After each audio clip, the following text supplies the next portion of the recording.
Hi and welcome to lesson number 4 of section number 7।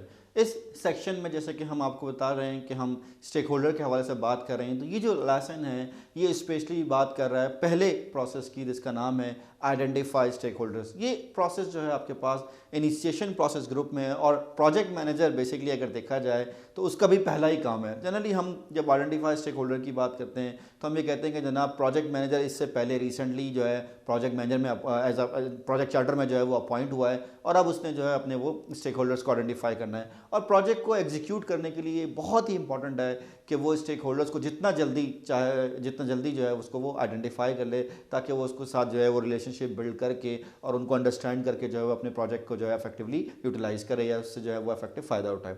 Generally जब हम बात करते हैं तो हम ये कहते हैं कि जनाब ये जो आइडेंटिफिकेशन ऑफ स्टेक होल्डर है it's not a one time activity, जैसे कि ये थ्रू आउट द प्रोजेक्ट चलती रहती है और हर फेज़ में, चाहे प्रोजेक्ट स्टार्ट हो या फेज स्टार्ट हो, हर फेज़ में प्रोजेक्ट मैनेजर को जो है वो आइडेंटिफाई स्टेक होल्डर पे मेहनत करनी है और स्टेक होल्डर्स को जो है वो आइडेंटिफाई करना है।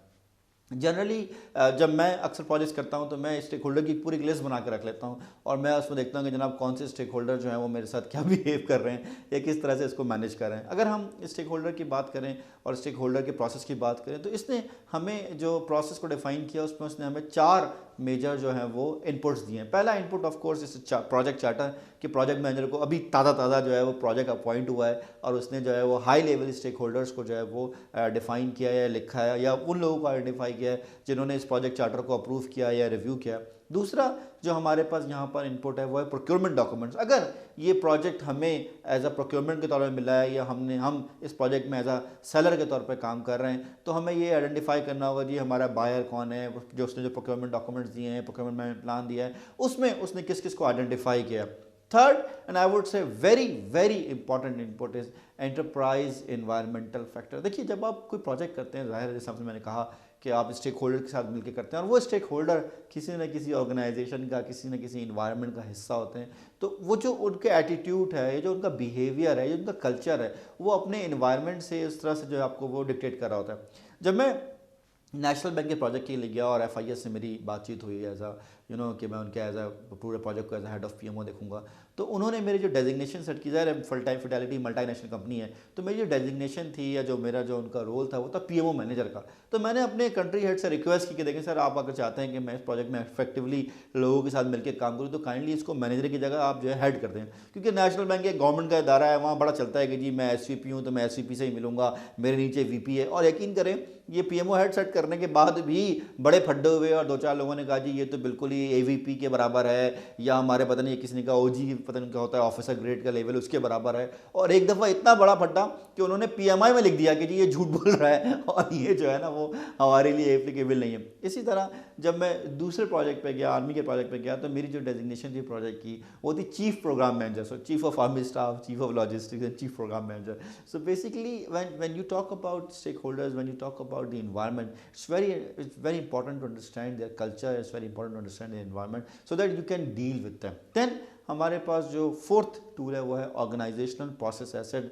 हम ऑर्गेनाइजेशन के पॉइंट ऑफ व्यू से किस तरह से अपने जो है स्टेक होल्डर्स को मैनेज करते हैं, कैसे आइडेंटिफाई करते हैं, हमारा क्या प्रोसेस है, या कोई टेम्पलेट वगैरह अगर हमने आइडेंटिफाई किया हुआ है तो हम क्या यूज़ करते हैं, और अगर हमने इस तरह का कोई प्रोजेक्ट पहले किया है तो जो जूते पड़े थे वो क्या थे, ताकि हम उसको जो है वो इस प्रोजेक्ट में जो है वो इफेक्टिवली मैनेज कर सकें। देन हमारे पास यहाँ पर जो है वो 3 इंपॉर्टेंट टूल्स हैं। एक है stakeholder analysis, I would say यही एक टूल है, बाकी दो तो शायद फिलर हैं, बट खैर स्टेक होल्डर एनालिसिस है, दूसरा एक्सपर्ट जजमेंट है और तीसरा मीटिंग्स हैं। एक्सपर्ट जजमेंट ये है कि सीनियर लोगों से बैठ के और दूसरे सब्जेक्ट मैटर एक्सपर्ट से बैठ के डिस्कशन कर लें कि भाई आपके ख्याल से हमारे पास कौन कौन से स्टेक होल्डर होने चाहिए या किस किस को हम इस लिस्ट में इंक्लूड करें। और मीटिंग्स में ये है कि हम प्रोफाइल एनालिसिस की मीटिंग करते हैं, हम अक्सर डिस्कशन करते हैं कि जनाब किसकी किससे बनती है, किसको कॉन्टैक्ट करेगा, किसके जो है ना एटीट्यूड क्या है, इससे कैसे बात करनी है, किसको खाने खिलाने हैं, किसको जूते मरवाने ये सब चीज़ें जो हैं वो मीटिंग में बैठ के जो है ना सेट कर रहे होते हैं। तो जो मेनली टूल है हमारे पास वो है stakeholder analysis. Stakeholder analysis is a very important tool और it help us to basically fill my stakeholder register, जो कि इस प्रोसेस का आउटपुट है, इसको मैं बेसिकली नेक्स्ट लेसन में जो है डिस्कस करूंगा। तो स्टेक होल्डर एनालिसिस में करते क्या है कि हम सबसे पहले तो कोशिश करते हैं कि अपने स्टेक होल्डर्स को आइडेंटिफाई कर लें, उनको जो रिलेवेंट इन्फॉर्मेशन है कि भाई उसका नाम क्या है, ऑर्गेनाइजेशन में उसकी डेजिग्नेशन क्या है, प्रोजेक्ट में उसका रोल क्या है, उसका इंटरेस्ट क्या है, उसकी एक्सपेक्टेशन क्या है, वो सारी चीज़ें जो है वो आप आइडेंटिफाई कर लें ताकि ताकि हमारे पास एक एक बेसिस आ जाए जिसके बेसिस पे हम काम कर सकते हैं। देखिए, हम जो स्टेक होल्डर एनालिसिस कर रहे हैं या आइडेंटिफाई स्टेक होल्डर कर रहे हैं, क्यों कर रहे हैं? रीज़न यही है कि हम ये आइडेंटिफाई कर सकें कि हमारे स्टेक होल्डर हैं कौन सा है, नंबर 1।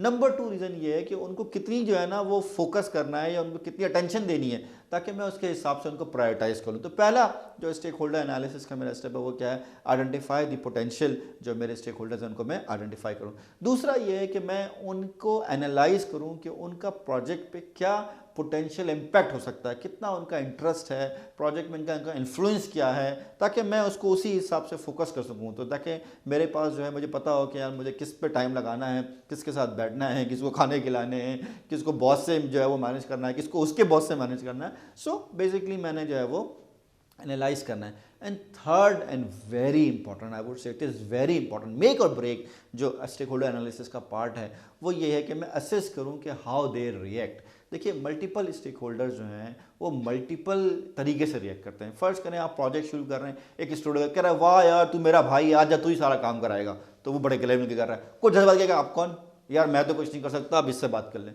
तो आप कहेंगे यार ये तो वही बंदा था जो गले मिला था, खाने खिला रहा था, उल्टा हमें खाने खिला रहा था, और आज वो कह रहा है कि मैं काम ही नहीं करूँगा। सो आपने ये देखना है कि जो स्टेक होल्डर है वो मल्टीपल इन्वायरमेंट्स में या मल्टीपल कंडीशंस में क्या बिहेव कर सकता है, ठीक है। तो अगर आप ये आइडेंटिफाई नहीं करेंगे, देखिए अक्सर जो लोग प्रोजेक्ट्स में मारे जाते हैं, जैसे मैंने आपसे पहले भी कहा और अभी भी कहता हूँ कि प्रोजेक्ट्स फेल नहीं होते, आपके रिलेशनशिप्स फेल होते हैं। तो आपने ये देखना है कि अगर कोई स्टेक होल्डर है तो वो क्या रिएक्ट कर सकता है और किस तरह से रिएक्ट कर सकता है, ताकि ऐसा ना हो कि आप जो है वो बेचारे जो है ना बेखबरी में मारे जाएं। आप कहें यार मैं तो इसको एक्सपेक्ट ही नहीं कर रहा था कि ये ऐसा भी निकलेगा, या मेरी तो ये जो है ना सोच से बढ़कर सामने आया। So you need to understand this thing. तो stakeholder analysis basically helps us to define our or to list our stakeholders in stakeholder register, and the way and the steps जो हमें 3 इंपॉर्टेंट स्टेप्स हैं वो क्या है हमारे पास?